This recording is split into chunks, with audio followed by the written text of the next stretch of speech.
നമസ്കാരം എല്ലാ കുട്ടികൾക്കും ഗിരീഷ് സാറാണ്. പ്രാക്ടിക്കലിലെ ഏറ്റവും ഇമ്പോർട്ടൻ്റ് ആയിട്ടുള്ള രണ്ട് എക്സ്പീരിയൻസ് ഏതാണെന്ന് വെച്ചാൽ സംശയമില്ലാതെ പറയാം, കോൺവെക്സ് ലെൻസും കോൺകേവ് മിററുമാണ്. കേരളത്തിലെ 100% സ്കൂളുകളിലും ഈ പ്രാക്ടിക്കൽ കാണുമെന്നുള്ളതിൽ സംശയമില്ല. ഏതെങ്കിലും ഒരെണ്ണം എന്തായാലും കാണും, രണ്ടെണ്ണം ഉള്ള സ്കൂളുകളിലായിരിക്കും നല്ല ശതമാനം, 99% സ്കൂളിലും ഈ കോൺവെക്സ് ലെൻസും കോൺകേവ് മിററും കാണും. CBSEക്ക് പോലും ഉൾപ്പെടുത്തുന്ന പ്രാക്ടിക്കൽസാണ്. ഇതിൻ്റെ നിങ്ങൾ ഈ വീഡിയോ കണ്ടു കഴിയുമ്പം നിങ്ങൾ ഇതിൻ്റെ കൂട്ടത്തിലൊരു ബുക്കും പേനയുടെ അല്ലെങ്കിൽ പെൻസിലോ പേപ്പറോ ഒക്കെ എടുത്ത് വെച്ചൊന്ന് എഴുതിയെന്ന് വെച്ച് കഴിഞ്ഞാൽ ഇതിൽ ചോദിക്കുന്നത് ഈ പറയുന്ന വൈവ ക്വസ്റ്റ്യൻസ് മാത്രമേ നിങ്ങൾക്ക് ചോദിക്കത്തുള്ളൂ. അതുപോലെ അരച്ച് കലക്കി നിങ്ങൾക്ക് വൈവ ക്വസ്റ്റ്യൻസ് ഇതിൻ്റെ രണ്ടിൻ്റെയും പറഞ്ഞു തരുകയാണ്. അന്നേരം ഇതുപോലുള്ള ഷോർട്ട് വീഡിയോസ് എല്ലാം നിങ്ങൾ കണ്ടിട്ട് പോവുക, എല്ലാത്തിൻ്റെ ഇങ്ങനെയുള്ള വീഡിയോസ് ചെയ്തു തരും. അന്നേരം ആദ്യം കാണുന്നവരാണെങ്കിൽ ഒന്ന് സബ്സ്ക്രൈബ് ചെയ്ത് എനേബിൾ ചെയ്ത് ബൂസ്റ്റ് അപ്പ് ഒക്കെ ചെയ്ത് വെച്ചേക്കുക. നമുക്ക് കാര്യത്തിലേക്ക് കിടക്കാം. കോൺവെക്സ് ലെൻസ് ചോദിക്കാൻ സാധ്യതയുള്ള വൈവ ക്വസ്റ്റ്യൻസ്, അന്നേരം ഏത് ടീച്ചർമാർ വന്നാലും ചോദിക്കാൻ ചാൻസ് ഉള്ള കുറേ ക്വസ്റ്റ്യൻസ് കാണുമല്ലോ. അന്നേരം അങ്ങനെയുള്ള ക്വസ്റ്റ്യൻസിൽ ആദ്യം യു എന്താണ്, വി എന്താണ്? ഇപ്പം ഒബ്ജക്റ്റും ലെൻസും തമ്മിലുള്ള ദൂരം യുവും ലെൻസും സ്ക്രീനും തമ്മിലുള്ള ഇമേജും തമ്മിലുള്ള ദൂരം വിയും. അന്നേരം വളരെ സിമ്പിളായിട്ട് നിങ്ങൾ പറയാം, യു എന്ന് പറഞ്ഞാൽ ഒബ്ജക്റ്റ് ഡിസ്റ്റൻസും വി എന്ന് പറഞ്ഞാൽ ഇമേജ് ഡിസ്റ്റൻസുമാണ്. നമ്മൾ ചെയ്യുന്നതിനായിരിക്കും കൂടുതൽ ക്വസ്റ്റ്യൻ ചോദിക്കുന്നത്. അന്നേരം യു ഒബ്ജക്റ്റ് ഡിസ്റ്റൻസും വി ഇമേജ് ഡിസ്റ്റൻസുമാണ്. അന്നേരം അവിടെ ഒരു ക്വസ്റ്റ്യനായി. ഏത് പ്രോപ്പർട്ടിയാണ് ലെൻസിൽ ഉപയോഗിക്കുന്നത്? റിഫ്രാക്ഷനാണ്, റിഫ്ലക്ഷൻ അല്ല, റിഫ്രാക്ഷനാണ് ലെൻസിൽ ഉപയോഗിക്കുന്ന പ്രോപ്പർട്ടി. അന്നേരം മെയിൻ പ്രോപ്പർട്ടി എന്ന് പറയുന്നത് എന്താണ്? റിഫ്രാക്ഷനാണ്. ഏതൊക്കെയാണ് ലോസ് ഓഫ് റിഫ്രാക്ഷൻ? ഇപ്പം നമുക്ക് വളരെ സിമ്പിളായിട്ട് പറയുന്നത് the incident ray, the refracted ray and the normal to the surface of separation lies in the same plane. ഇതെല്ലാം ഒരു പ്ലെയിനിലാണ്. രണ്ട്, Snell's law, ratio of the sine of the angle of incidence to the sine of the angle of refraction is a constant. Sine a by sine r is equal to n. Lens makers formula, അതിന് മുമ്പേ 1/v minus 1/u is equal to 1/f. പിന്നെ lens makers formula എന്താണെന്ന് വെച്ചാൽ 1/v minus 1/u equal n-1 into 1/r1 minus 1/r2. n അവിടെ refract index ആണ്, r1 r2 radius of കർവേച്ചറാണ്. What is mean by power of a lens? Reciprocal of focal length. P is equal to 1/f.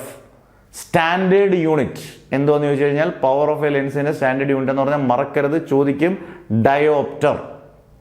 പിന്നെ ഇത് ചെയ്യുമ്പം ലെൻസോ mirror ചെയ്യുന്നതിന് മുമ്പ് നമ്മൾ ആദ്യം ഡിസ്റ്റന്റ് ഒബ്ജക്റ്റ് മെത്തേഡ് ചെയ്യും. പുറത്തുള്ള ഇമേജ് ക്ലിയർ ആയിട്ട് നമുക്ക് കിട്ടുമ്പോൾ ആ ഡിസ്റ്റൻസ് ചെയ്യുന്നതാണ് പിന്നീട് നമുക്ക് ഫോക്കൽ ലെങ്ത് ആയിട്ട് കിട്ടേണ്ടത്.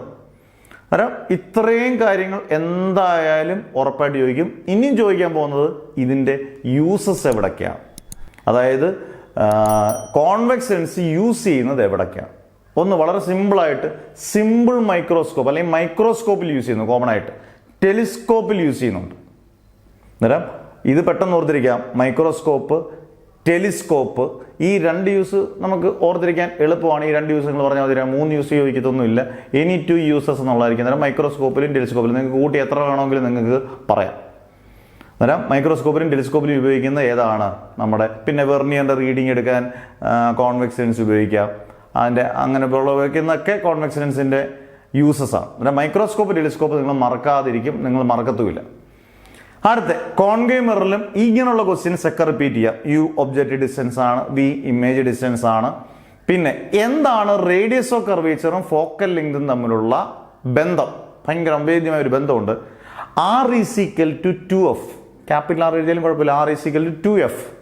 അതായത് റേഡിയസ് ഓഫ് കർവേച്ചർ എന്ന് പറഞ്ഞാൽ ട്വൈസ് ദി ഫോക്കൽ ലെങ്ത് ആണ്. R is equal to 2f. 1/v plus 1/u is equal to 1/f. രണ്ടിലും ഈ ഇക്വേഷൻ തന്നെയാണ്. ലെൻസിലും കോൺവെക്സ് ലെൻസിലും കോൺകേവ് മിററിലും നമ്മൾ ഫൈനൽ ഇക്വേഷൻ എന്ന് പറഞ്ഞാൽ 1/v പ്ലസ് 1 അല്ലെങ്കിൽ f is equal to uv by u plus v. അത് u എന്താണ്, v എന്താണെന്ന് ഇവിടെ അറിഞ്ഞിരിക്കുക. പിന്നെ അറിഞ്ഞിരിക്കേണ്ടത് ഈ പറഞ്ഞ പോലെ മറ്റേ ഡിസ്റ്റന്റ് ഒബ്ജക്റ്റ് മെത്തേഡിന്റെ അറിഞ്ഞിരിക്കുക, യൂസസ് ഓർത്തിരിക്കുക. പിന്നെ ഏത് പ്രോപ്പർട്ടിയാണ് കോൺകേവ് മിററിൽ യൂസ് ചെയ്യുന്നത്? മറ്റേ അടുത്ത് കോൺവെക്സ് ലെൻസ് ചെയ്ത പ്രോപ്പർട്ടിയാണ് റിഫ്രാക്ഷൻ ആണെങ്കിൽ കോൺകേവ് മിററിൽ യൂസ് ചെയ്യുന്നത് റിഫ്ലക്ഷൻ ആണ്. കാരണം ലൈറ്റ് വന്ന് റിഫ്ലക്ട് ചെയ്ത് ഇമേജ് ആയിട്ട് നമുക്ക് കിട്ടുന്ന ആ ഇമേജ് ആണ് നമ്മൾ അളന്നെടുക്കുന്നത്. അന്നേരം ഇതിന്റെ ഡീറ്റെയിൽ ആയിട്ടുള്ള വീഡിയോ ഡിസ്ക്രിപ്ഷൻ അത് കിടപ്പുണ്ട്, നിങ്ങൾ നോക്കിക്കോണം. നോക്കി നല്ല വൃത്തിയായിട്ട് എടുക്കണം, വളരെ ഡീറ്റെയിൽ ആയിട്ടുണ്ട്, ഗ്രാഫ് ഉൾപ്പെടെ. അന്നേരം റിഫ്ലക്ഷൻ ആണ്. ലോസ് ഓഫ് റിഫ്ലക്ഷൻ എന്താണ്? അന്നേരം ആദ്യത്തെ ലോ എന്ന് പറയുന്നത് the incident ray, the reflected ray and the normal lies in the same plane. 2, the angle of incidence is equal to the angle of reflection. Angle of ഇൻസിഡൻസും angle of reflection എന്താണ്? Same ആണ്. Clear? പിന്നെ എവിടൊക്കെ ഇത് use ചെയ്യുന്നുണ്ട്? നമ്മുടെ eye ഗ്ലാസസിൽ use ചെയ്യുന്നുണ്ട്, സോളാർ ഫർണസസിൽ യൂസ് ചെയ്യുന്നുണ്ട്. ഇങ്ങനെയൊക്കെയുള്ള യൂസുകൾ. ഷേവിംഗ് മിറർ, അത് പെട്ടെന്ന് നിങ്ങൾ ഓർത്തിരിക്കുക. ഷേവിംഗ് മിററായിട്ട് ഉപയോഗിക്കുന്ന കോൺകേവ് മിററാണ്. ഐ ഗ്ലാസസ്, ഇത് രണ്ടും ഓർത്തിരിക്കാൻ എളുപ്പമാണ്. സോളാർ എന്ന് ഓർത്തിരുന്നാൽ എളുപ്പമായിരിക്കും. അന്നേരം ഇത്രയും കാര്യങ്ങൾ നിങ്ങൾ പഠിച്ചുകൊണ്ട് പോയി കഴിഞ്ഞാൽ കോൺവെക്സ് ലെൻസിനും കോൺകേവ് മിററിലെയും ഒരു 99 അല്ല 100% വൈവ ക്വസ്റ്റ്യൻസ് നിങ്ങൾ അതിശക്തമായി ഗംഭീരമായി അറ്റൻഡ് ചെയ്യാൻ ഒരു ടെൻഷനും ഇല്ലാതെ. ഓക്കെ, അന്നേരം ഇങ്ങനെയുള്ള വീഡിയോസ് വേണമെന്നുണ്ടെങ്കിൽ നിങ്ങൾ കമൻറ്റ് ചെയ്തേക്കണം. വീഡിയോസ് എന്തായാലും മാഷ് ഇട്ട് തരും. നിങ്ങൾക്ക് ഏറ്റവും പ്രയോജനപ്പെടുന്ന വീഡിയോസ് എല്ലാം വരും. ഏതെങ്കിലും വീഡിയോസ് നിങ്ങൾക്കായിട്ട് നിങ്ങൾ പറയുന്നെങ്കിൽ പറയുക. എന്തായാലും ആദ്യമായിട്ട് കാണുന്നവർ സബ്സ്ക്രൈബ് ചെയ്ത് എനേബിൾ ചെയ്ത് ശക്തി പ്രകടിപ്പിക്കുക. കമൻസ് മാക്സിമം കൊടുക്കുക. അടുത്ത വീഡിയോ ആയിട്ട് കാണുന്നവരെ നെവർ എവർ ഗിവ് അപ്പ്. ഒരു ടെൻഷൻ വേണ്ട കേട്ടോ, മാഷുണ്ട്.